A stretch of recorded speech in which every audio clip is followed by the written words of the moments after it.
Welcome back to Recapper. Join us today as we see just how far 8 people are willing to go to secure the ultimate job in 2009's movie The Exam. Warning, spoilers ahead. Sit back, relax, and enjoy. 8 talented candidates have reached the final stage of selection to join the ranks of a mysterious and powerful corporation. They enter a room with 8 desks, no windows, and a two-way mirror with a timer underneath it. Each desk is numbered and has a paper on it for each candidate. They walk in and take their seats, cameras and armed guards lining the room as our invigilator walks to the front of the room. He explains that there are the last 8 candidates left in the selection process and that this test will decide who will receive the job. The invigilator proceeds to let all candidates know of the 3 rules they must obey or be disqualified. He explains that inside the room there are no laws other than the company's laws. As such, they are not allowed to talk to the guard or himself. They cannot spoil their papers in any way, and they cannot leave the room for any reason. The invigilator then explains that there is only one question, only one answer is required. Finally, he asks if anyone has any questions. When no one replies, he then sets the timer for 80 minutes and leaves the room, letting the candidates begin the test. All candidates flip over their test, nervous to see what it holds, and they can't believe what they see. The tests are blank for everyone's surprise. With no clue on what they have to do, one of the candidates starts writing on her paper, trying to justify why she deserves the job, but she gets instantly removed from the room by the guard, begging and crying for a second chance before the door shuts behind her. The clock ticks down as the group struggles to find what's the question. They eventually figure out that they can speak to each other and start discussing what might be the question. When one of the candidates asks why he should help the others when it's a competitive position, they reason that finding the question should probably be a team effort, while the answers remain competitive. Reluctantly, an agreement is reached and they begin picking code names to keep them from learning too much about each other. We see one of the candidates assigning everyone insensitive nicknames according to their physical appearances, calling himself White and other candidates Black, Brown, Blonde, Dark, Brunette, and Deaf. The candidates then wonder if maybe the question has been written on the papers in a way that they can't see. They search for a watermark but find nothing. So Blonde suggests shading the paper to see if it can reveal the question. White coaxes her to do it when Black reminds her that spoiling the paper would result in her disqualification. With nothing pointing them towards a question, the team then questions whether working together is a good idea. Maybe each question was different and had different ways to find them. Maybe there was only one question that they had to work together to find for each of them to answer differently. There's no way of knowing, so they decide their only hope is to work together and search every page. One by one, they hold papers to the light, trying to find something, none of them showing any signs of a mark. Not looking to give up, Black suggests trying a different kind of light when Blonde notices a slit along the wall with lights hidden inside of them. With no light switch in the room, the team figures the lights to be emergency lighting, and they smash out all of the other lights in the room, creating a blackout. A blue glow radiates from the walls as black lights turn on in the walls of the room, and the team holds their papers to it. But again, nothing. Taking a closer look at the lights reveal that half of the stripes didn't turn on, so they smash out one of the lights and find it to be infrared. They carefully smash out the lights and hold their papers to the second set of emergency lights, ready to see their question, but yet again, nothing is revealed. With lighting ruled out, the team discusses other options and comes to the conclusion they can use the paper of the disqualified candidate to test out ideas. They shade over it, but still got nothing, so they decide to get it wet. When nothing showed up again, Black and White began arguing as they only had 57 minutes left and still no clue as to what to do. Suddenly, Deaf, who hasn't moved or said a word from the beginning, speaks up, but he can only speak French, so Dark begins to translate. Can you see it in there? Yourself? It shows you yourself. To see clearly is all. White, angry with Deaf's philosophical preaching, berates him when Brown speaks up and suggests that this isn't an exam exam at all. It's a game. Each member fits an ethnic description and has their own set of skills. It would make sense for the board to be betting on them for fun. Dark refutes the idea that it's a game, explaining that if there is anyone besides the invigilator behind the mirror, it would be the CEO himself, as he is very hands-on. Brown questions why she knew about the CEO, and she reveals that she applied for an opening and was not headhunted. Brown and White realize they were the only two there who were headhunted, and they lose trust in everyone else there, asking questions about what they know about the job.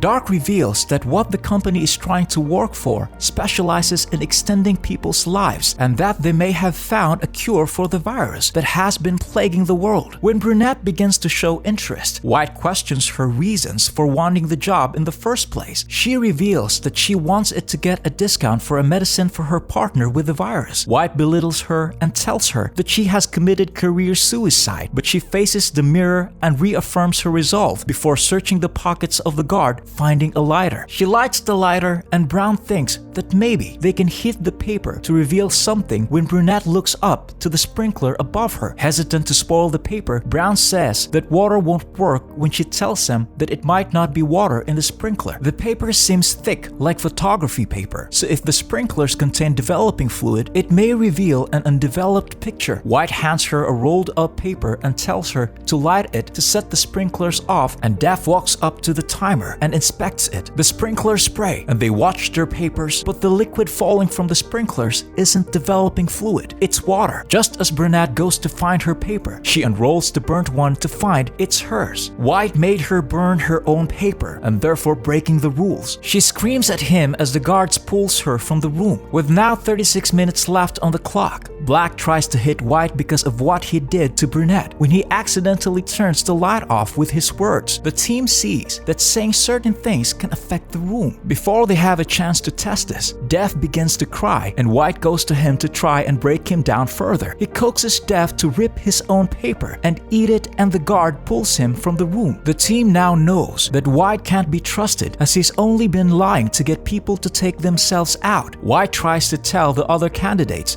that they should thank him, as by getting other candidates out, he is increasing their odds, also saying he does not need their help as he already knows what the question is. But Black has had enough of White's ranting and finally punches him out and tie him to a chair. The group discuss whether it's right or wrong to eject him when Blonde reminds them that they might be disqualified themselves if they try to do that. White suddenly wakes up and frantically tells the other candidates he needs to take his pill as he has the virus, but Black refuses, telling him that he also has the virus and knows the symptoms to watch for as White passes out. Dark begins to explain how taking him out could mean they have regained their own control when Brown brings up that White wasn't the only one pulling the strings. Dark told them that she was a student of psychiatry and she seems to know a lot more about the company they've all applied to than she lets on. He then accuses her of already working for the company and that she's been playing everyone from the get-go to make the game more interesting. She denies, but Brown isn't buying it, and he ties her up. Black and Blonde protest, but no one moves to stop him. She tries to get out but fails, and the truth comes out. Dark reveals that she does human resources for the company and heard about Spot internally and applied, but she knows nothing else. Brown doesn't believe her and grabs her paper, planning on cutting her with it, torturing her until she tells him everything. Brown tells her that he used to torture people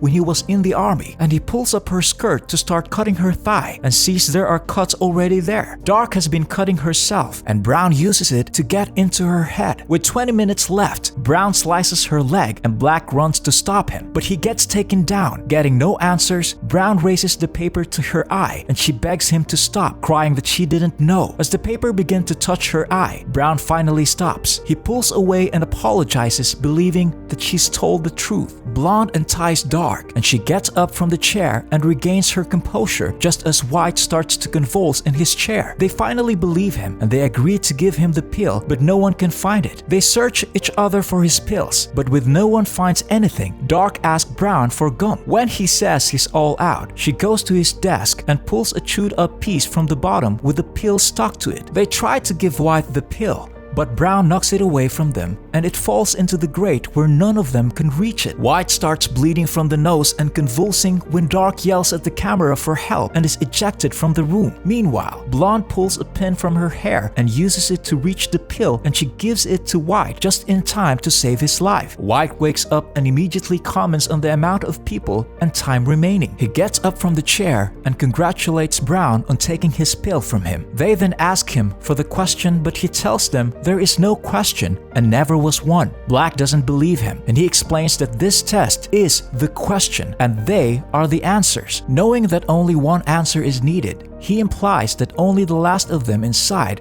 will get the job while looking at the guard's gun. White tries to make a break for the gun, but Black knocks him down and takes the gun and points it at White to keep him from trying anything. He tries reasoning with White, saying that they are all answers and that maybe they are all already given the positions, but this was a test to see who would lose what they already had. But White doesn't want to hear any of it. There's only room for one assistant, and they all know it. With 6 minutes left on the clock, White walks towards Black and tells him to put the gun down. He refuses and White tells him to shoot him, but Black doesn't want to. When White tries to rush him, Black finally tries to shoot him in the leg, but the gun doesn't fire, so the two men wrestle to the ground. White grabs a pencil off the table and stabs Black in the shoulder. Browns jump on White to try and restrain him, but he still has the pencil and he stabs Brown as well, bringing him down. White picks up the gun, gets up, and tries to shoot them, but the gun won't fire. It has a fingerprint lock. He runs to the security guard, grabs his hand and puts it on the gun, aiming it for Brown and Black. Brown bargains with White to stay alive and he agrees to ruin his own paper. But that isn't enough for White. He wants them to walk out one by one. Brown walks out, cussing out White as he leaves, and White turns the gun to Black next. He tells him to leave, but Black refuses and tries to reason with White, so Blonde takes the chance to try and help Black get the gun, shutting off the lights as she leaves. Black flips the table up to protect himself as White fires 2 shots. One of them goes through the table and pierces Black in the chest. White then turns to the door and sees Blonde hasn't left yet. She left her foot inside the room, but just as White goes to shoot her, the timer goes off. They're out of time. Blonde looks to the ground in defeat and sees Death's glasses, remembering what he said at first. White yells at the two-way mirror, telling them that he's done everything and they need to pick him as he is what they are looking for. But as White is speaking, the guard comes behind him and puts his hand on his shoulder. The guard shows him his watch, revealing there was still time left on the clock. White can't believe it and also checks his watch, confirming there was still time left. White had just disqualified himself. The timer had been speed up by Death when he approached it earlier, and there was still 20 seconds left. He looks back and sees Black's body and tries to shoot himself, but the fingerprint guard stops the bullet from firing. The mirror lights up. The invigilator looks back at White through the mirror before White is taken away, leaving Blondie in the room by herself. She picks up Death's glasses and a shard of glass and looks through them both to find the words "Question 1" on the paper. Death walks back into the room with the invigilator behind him, and Blonde walks to him with his glasses in her hand. She returns the glasses to Death and says no, as the only question they were ever asked was if they had any questions in the beginning. Ready to hire Blonde for figuring out the answer, they offer her the position, but she instead has questions for them. She asks why he doesn't look like a CEO, and they inform her that he's never had any interest in fame. He's a scientist and is very particular about people who he works with, and this is the most important hiring he's ever had. She then asks if the job is so important that it is worth killing for, but she didn't expect what she was about to hear, as the invigilator asks her why does she thinks Black is dead. Surprised with what she just heard, she walks to his body and checks the wound. It's healed over. The company has found the ability to heal cells and fix wounds and has put it into the bullet that shot Black, healing him of both the virus and the bullet. Unable to mass produce the pill, they need someone to help run the production as an administrator, someone with compassion and attention to detail, so they offer her the job. Just as she walks to the CEO to give her answer, Black breathes again and clutches his cross, marveling at the fact that he survived being shot. The CEO looks at him in awe, realizing the potential of what they created. and Blonde finally smiles at him, reaching out her hand to accept the job. If you enjoyed this content, please hit the like button, subscribe, and turn on the bell notifications for more content like this. Thanks for watching.